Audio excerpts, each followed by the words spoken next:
Al-jahlu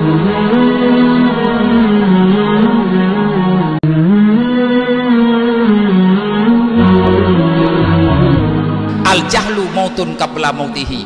Orang bodoh tanpa ilmu agama, engkau adalah jenazah yang belum sampai waktu matinya. Kalau untuk jatah mati kanyo ka mati kira. Buat sebab orang menjak-jak lang dunia ke sembahyang dan ke puasahan, tanggung jawab dan sapuatan yang inang sembahyang dan puasahan aurat pehah tehah juga rawaina olehnya tanyo ya agam pilagiannya menya memang udep lang dunia dan sembahyang sapuhana. Di mana bedanya antara kita dengan jenazah yang getaju lebih parah. Pagon manya-manyet hanai semayang katib etnan, tapi urang jahe hana ke semayang mati ganggap li Allah, tapi dosa tetap berjalan. Di saat dia tidak melakukan sholat, maka dosanya akan terus meningkat.